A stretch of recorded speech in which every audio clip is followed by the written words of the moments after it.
Welcome to the AFR Saints channel, where we provide you daily content on your favorite team, the New Orleans Saints. Do us a favor and hit that subscribe button. Be sure to leave your comments below and smash that like button. Who dat? Kellen Moore and his family got their first glimpse of the New Orleans Saints facility on Tuesday. Of course, it was Monday when Moore was introduced, on Tuesday that Moore was introduced as the new head coach. Here today on Wednesday, Kellen Moore and his family got to tour the facility, take in all the sights, as it were, there on Airline Drive, and now the work really begins. Kellen Moore will be introduced to the media 11:30 a.m. on Thursday at his introductory press conference, and we'll start to get a sense of how what Kellen Moore's vision is to build this roster, to build the organization, and what those conversations were like with Mickey Loomis and Gayle Benson about the process to do just that. And while obviously the first few things that have to happen are he's got to build a staff, and we've already talked about some of those names, right? Doug Nussmeier possibly as an OC, Brandon Staley, a popular name for DC. We've talked about some of those names already, and more will come out. The second biggest question, of course, is quarterback. Do you bring back Derek Carr for another year? Delay your full reset a bit longer?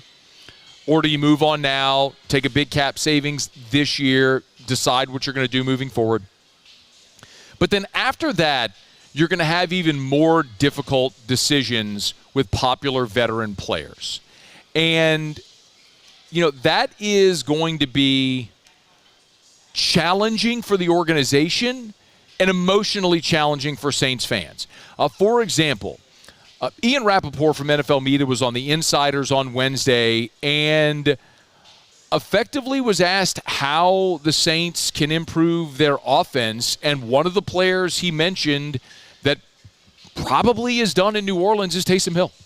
So much of it revolves around the quarterback position, how they get this offense to function as efficiently as the Philadelphia Eagles did. One great way to do it is just to get a lot better players. I mean, the Saints offensive line, I know they've tried to rebuild through the draft. There's been some missteps there and some players who have flashed potential but not done it consistently. Certainly at the receiver position, they have some weapons. Not a lot of depth, but they have some weapons. They have a decision coming on Taysom Hill. Hard to imagine he'd be back in in New Orleans, but I guess anything is possible. But yeah, what do they do with Derek Carr? Do they keep him and he's their starter? Or do they release him knowing it doesn't actually really help financially this year? They might just want to move on, and he might just want to move on. A lot on his plate, but yes, the right hire at the right time for the Saints. A young coach who's going to need some time to get this right.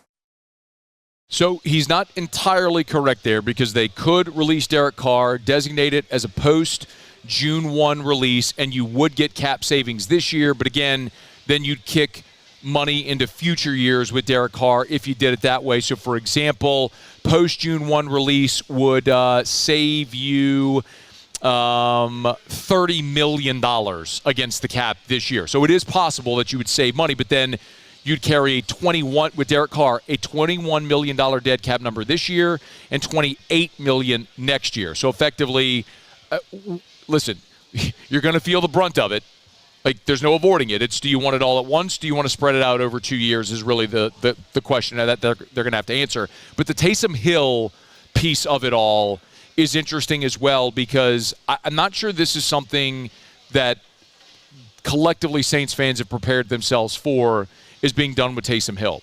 So when you look at cap numbers for the New Orleans Saints next year, and look, we've spent the last 3 months having the who's going to be the next coach conversation. Now that that's done, it's, okay, how do you start to rebuild this roster conversation? And that's where this all moves on to from here.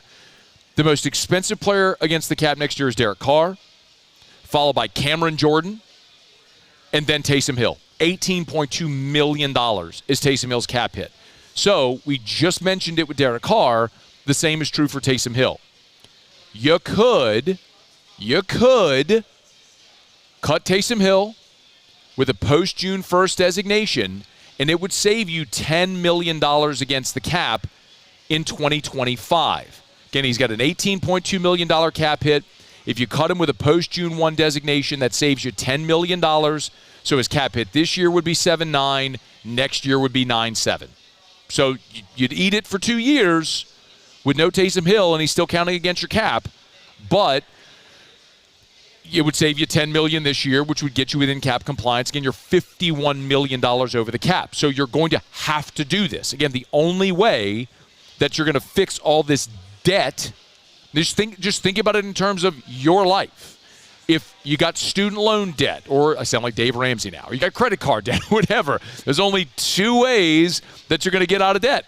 You're going to make more money, and you're going to spend less money. I mean, that's the way to do it. So it's like the cap keeps going up, so you're going to keep having a higher cap number, and then you're not going to give bad contracts, so you're going to be able to start hammering out that debt. Well, Taysom Hill and Derek Carr and all these guys, that's debt on your roster. You got to get rid of them all. Cam Jordan, you got to get rid of all that so you can start to be within cap compliance and operate with a surplus so you can go spend in free agency. Like, I'm not an economics major, but this is easy math to do and how it all works out and the way they're going to go.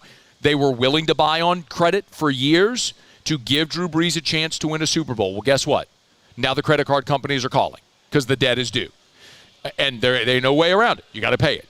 So the interesting thing about Taysom Hill is he's coming off a devastating knee injury, suffered in December. He's probably not even going to be ready to play for you until October. And that's not even to say he'd be full strength, full speed, 100% Taysom Hill in October. That's when he'd likely be back on the field. So is it worth carrying an $18 million cap hit for Taysom Hill this year for a guy that probably won't even compete for you for the first month and a half, 2 months of the season? And this is also a guy that's going to be going into his age 35 season. Remember, Taysom Hill, he'll be 35 in August. This is a guy who's been in the NFL since 2018. And while his career by years hasn't been supremely long, seven NFL seasons, he's older because he's went to BYU. He's a Mormon, went on his LDS mission. And so he's older. So you got a 35-year-old guy coming off a terrible knee injury. Do you really want to have that wrapped up into him? And look, Taysom Hill was very good this year. Each of the last 3 years, he's averaged 8 yards a carry. 8.6, 8.8, 8.1. Like, he's still a very productive player when he's been on the field for you, but he's coming off a knee injury. He's 35 years old. He's expensive. These are the types of decisions that you're going to have to make. And you heard Ian Rappaport say it there.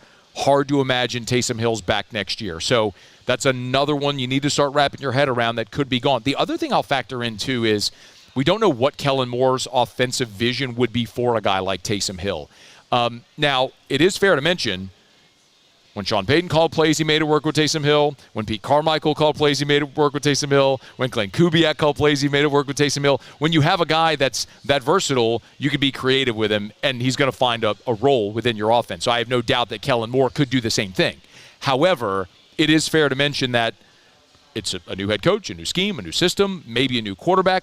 How would it all work together, and is it worth $18 million next year? So just start to wrap your head around this thought that guys like Taysom Hill, some veteran players who have been core pieces of this franchise for a long time now, probably aren't going to be back for cap-saving purposes, and also as Kellen Moore starts to build this roster in the image and idea of what he wants it to be. But we'll get a much better sense of what that vision is when Kellen Moore meets with reporters on Thursday.